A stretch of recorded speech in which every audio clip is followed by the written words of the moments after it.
आज हम लोग पर्सनल प्लानिंग एंड रिक्रूटमेंट की बात करेंगे। सबसे पहले रिक्रूटमेंट सिलेक्शन प्रोसेस, एक एक करके प्रोसेस देखते हैं। सबसे पहले क्या मैनेजमेंट को क्या डिसाइड करना होता है? Decide what positions to fill through personnel planning and forecasting. हमें ये देखना होता है कि हमें प्लान इसलिए करते हैं कि हमें कौन सी पोजीशंस को फिल करना है। मतलब जाहिर है तभी आप रिक्रूटमेंट या सिलेक्शन करेंगे ना, जब आपको पता है कि वैकेंट पोजीशन है, या फिर फॉरकास्ट करते हैं कि इतने लोगों की जरूरत हमें पड़ने वाली है क्योंकि सेल्स हमारी इतनी तेजी से बढ़ रही है, तो आगे जाके हमें इतने लोगों की जरूरत पड़ेगी और किस स्किल सेट की वो हम लोग पीछे बात कर चुके हैं।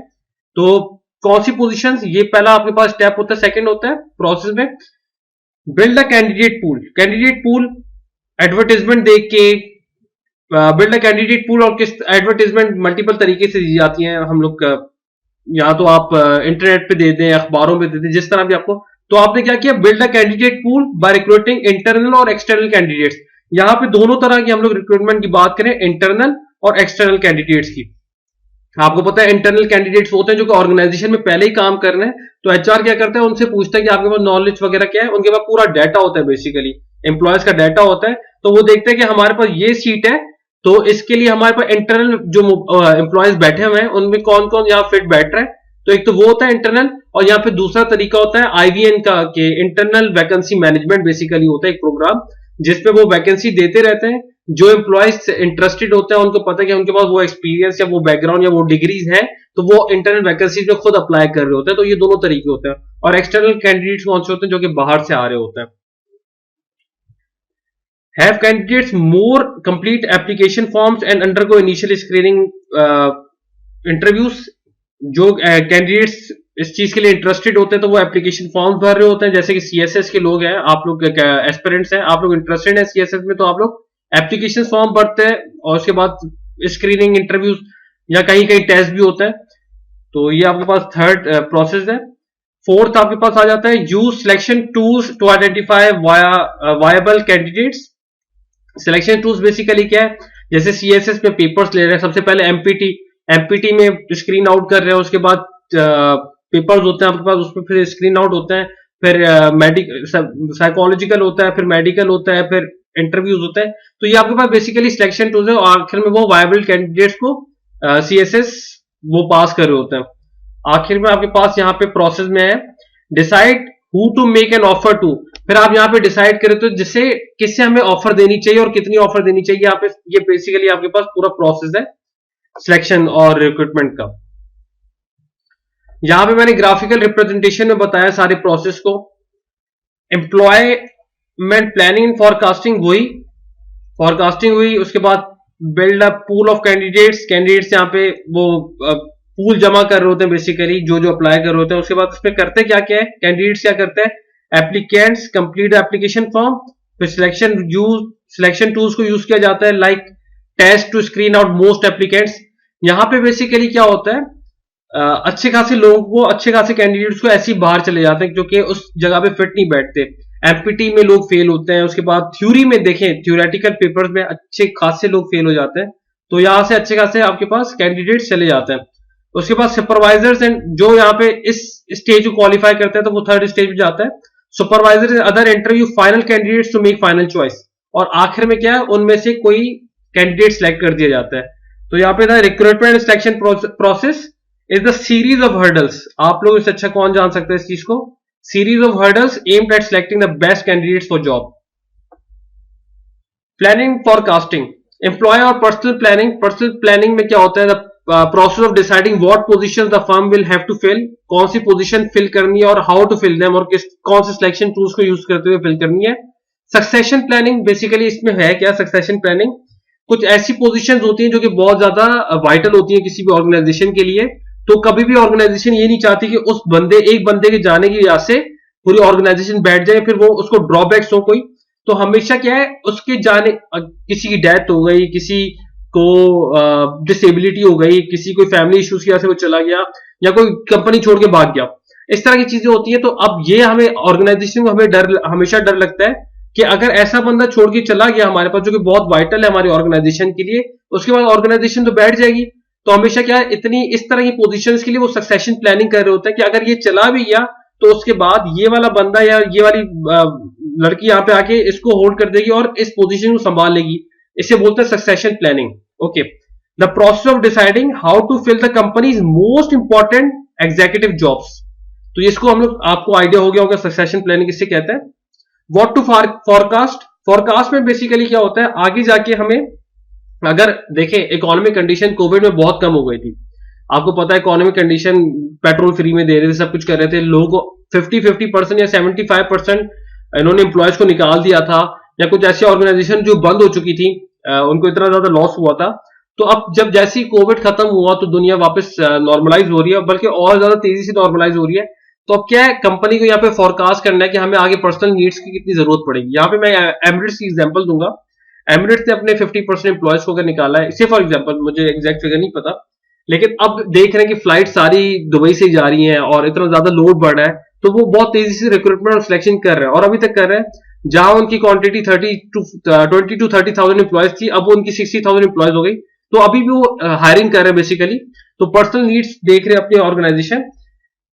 The supply of inside candidates, हमें इनसाइड अंदर ही कैंडिडेट्स की कौन सी ऐसी कौन कौन से लोग ऐसे मौजूद है जो कि हमारे बहुत क्रूशियल रोल्स को संभाल सकते हैं, वो चीजें देख रहे होते हैं। और second, the supply of outside candidates, ये सारी चीजें फोरकास्ट कर रहे होते हैं कि आउटसाइड कैंडिडेट्स कौन कौन सी एयरलाइन को ले सकते हैं, हम लोग एम्प्लॉयज ले सकते हैं।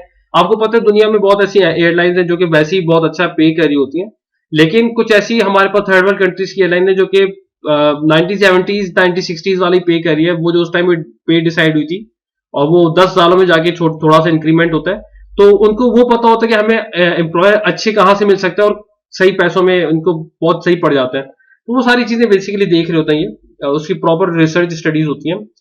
फॉरकास्टिंग पर्सनल नीड्स, अब फॉरकास्टिंग के 3 तरह के टूल्स हैं, trend analysis, ratio analysis, scatter plotting.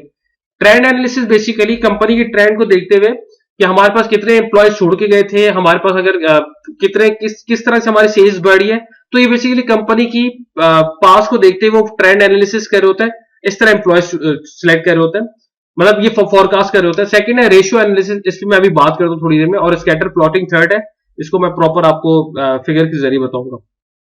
Okay, trend analysis, study of firm's past employment needs over a period of years to predict the future needs. ठीक है, ट्रेंड को देखते हुए वो देखेंगे यार हमारे पास सेल्स इस तरह, एम्प्लॉय के बढ़ने से सेल्स इस तरह बढ़ी थी, तो ट्रेंड को देखते हुए वो एक तो फॉरकास्ट कर रहे होते हैं। सेकंड है रेशियो एनालिसिस, आप forecasting technique for determining future staff needs by using ratio between for example sales volume and number of employees needed. यहां पे एग्जांपल से for example number of employees needed और रेशियो क्या है sales का। मैं example दे रहा हूं सिर्फ यहां पे आपको, नंबर ऑफ एम्प्लॉयज 20 थे तो सेल्स हमारे पास हो रही थी 60। मैं अगर इसको बोलूं 1:3 का था, नंबर ऑफ एम्प्लॉय 1:3 और सेल्स का आपके पास 3 है।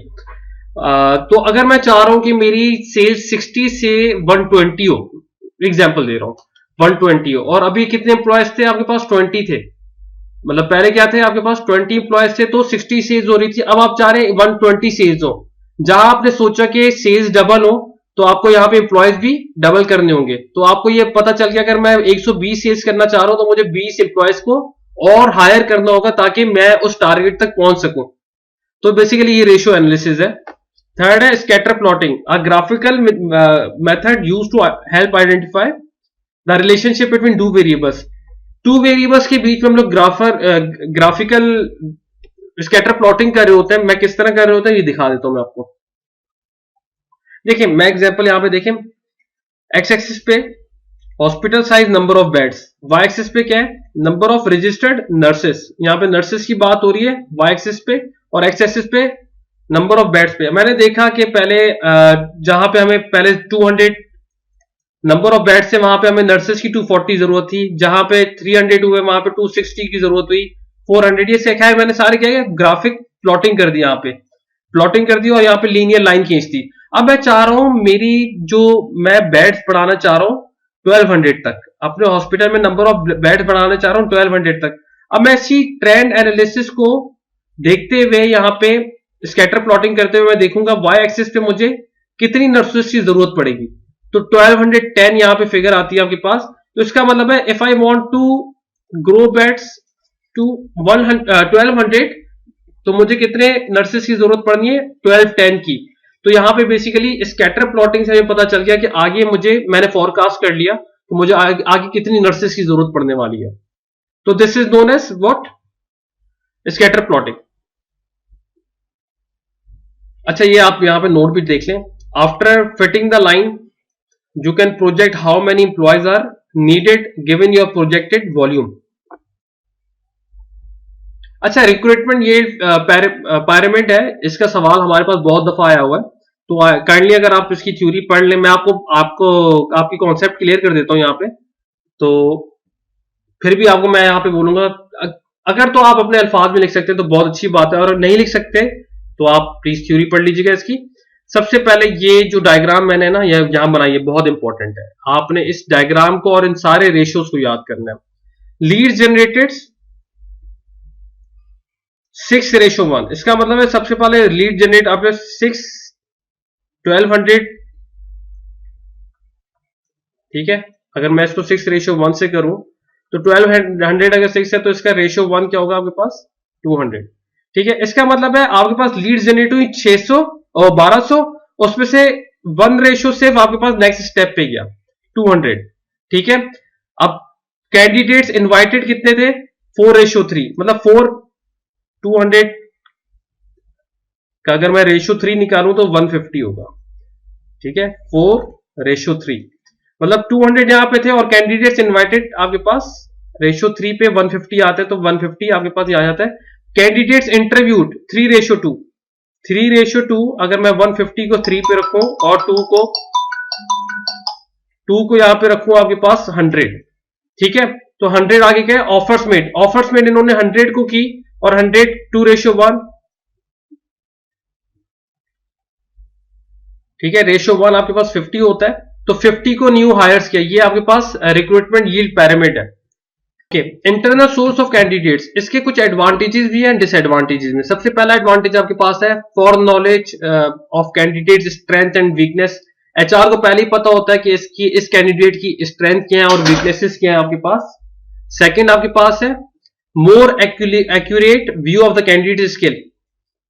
कैंडिडेट की सारी स्किल आपको पता होता है कि कैसा है काम करने में, कैसी है काम करने में, आपको उसको जो एडिशनल स्किल्स हैं वो भी आपको पहले ही पता होता है। Candidates have stronger commitment to company.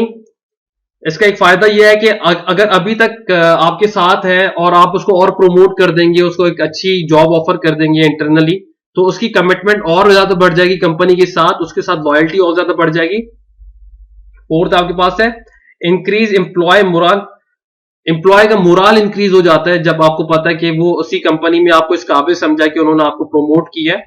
Okay, last है आपके पास let's training and orientation required. उसको इतनी ज्यादा ट्रेनिंग देने की जरूरत नहीं होगी, क्योंकि पहले उसको जो इनिशियल ट्रेनिंग है वो सारी उसके पास है, तो उसको इतना ज्यादा उस पर आपने खर्चा करने की जरूरत नहीं होती।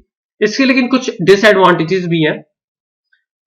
Failed applicants become disconnected. अगर देयर आर 5, मैं एक एग्जांपल देता हूं, कोई इंटरनल वैकेंसी आती है, उधर 10 लोगों ने अप्लाई किया और आपने 3 लोगों को सिलेक्ट किया, लेकिन जो 7 पीछे रह गए ना, वो बड़े डिमोटिवेट हो जाएंगे, वो डिस्कनेक्ट हो जाएंगे, बोल रहे मैं तो इससे ज्यादा बेहतर था, या इससे ज्यादा बेहतर थी, या मेरे पास ये नॉलेज था, वो थी, या यहाँ पे फेवरिज्म, डिफरेंट तरह की बातें स्टार्ट हो जाती हैं। तो जो 7 कैंडिडेट्स हैं वो डिस्कनेक्ट होना स्टार्ट हो जाएंगे ऑर्गेनाइजेशन से। Time wasted interview inside the candidates who will not be considered. Basically आपको पता है कि 10 मैं कैंडिडेट्स एग्जांपल देता हूं, उन्होंने इंटरनल वैकेंसी पे अप्लाई किया, आपको पता है कि इनमें से कौन कौन सही है और कौन कौन किसका एटीट्यूड ऐसा नहीं है कि मैं उसको इतनी ज्यादा हाई रेस्पॉन्सिबिलिटी जॉब दूं। तो वहां पे लेकिन फिर भी आपकी मजबूरी होती है, आपने 10 के 10 लोगों का इंटरव्यू करना है। ये तो मैं बहुत छोटी एग्जांपल दे रहा हूं 10 लोगों की, लोग हजारों में आते हैं इंटरनल पे अगर बहुत बड़ी ऑर्गेनाइजेशन है तो आपने सबका इंटरव्यू करना होता है, सबको दोबारा एक पूरे प्रोसेस से गुजरना होता है। ऑल दो आपको पता होता है कि हमने किसे सिलेक्ट करना है या कौन इस काबिल है जिसे हम लोग ये पोजीशन दे सकते हैं। इसका लास्ट डिसएडवांटेज है आपके पास inbreeding strength tendency to maintain status को।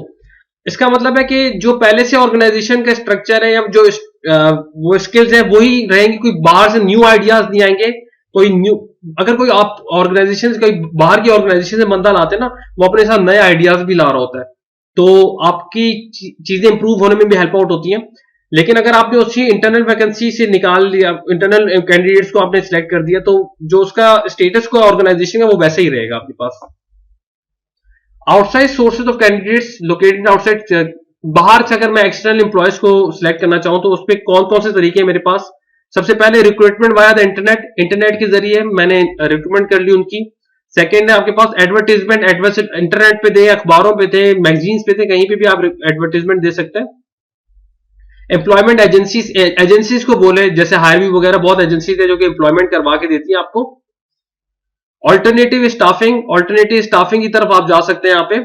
ऑफ शोरिंग आउटसोर्सिंग, या आप अपना पूरा काम ही आउटसोर्सिंग पे दे दें, या आप बाहर को दे दें कि आप हमारा ये काम है, आप ये वाले ऑर्गेनाइजेशन ये काम करके चली जाए वापस, आप अपना वो वाला काम आउटसोर्स भी कर सकते हैं।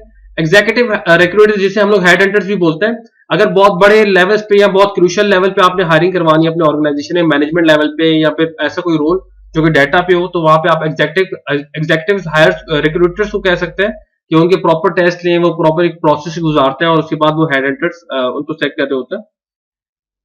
ऑन डिमांड रिक्रूटमेंट सर्विसेज का मतलब ओडीआरएस, अगर कोई स्पेसिफिक प्रोजेक्ट आगे, आपको कोई सीजनल प्रोजेक्ट है, कोई स्पेसिफिक प्रोजेक्ट है, उसके लिए आपको मैन पावर चाहिए, तो ये तरीका उसका भी होता है आपके पास।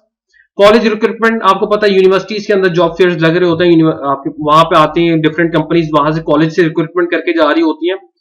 और आखिर में हमारे पास वॉक इन इंटरव्यूज भी होता है। बेसिकली आपके हाथ में सीवी, आप उस जगह पे पहुंच जाए, आपको इंटरव्यू लेते हैं या देखते हैं, आपके स्क्रीन आउट कर रहे होते हैं। तो वॉक इन में ये होता है कि आपको पहले अप्लाई करने की जरूरत नहीं पड़ती, just take bring your CV along with your documents और उस जगह पे चले जाए। तो इसको वॉक इन इंटरव्यूज कहते हैं। जहां तक हमारे पास सिलेक्टिंग रिक्रूटमेंट सिलेक्शन का चैप्टर कंप्लीट होता है, इंशाल्लाह हम लोग नेक्स्ट वीडियो में मुलाकात करते हैं इस टॉपिक के साथ, एम्प्लॉय टेस्टिंग एंड सिलेक्शन के साथ। तब तक के लिए अपना ख्याल रखिए, इंशाल्लाह मुलाकात होती है। अस्सलाम वालेकुम रहमतुल्लाह।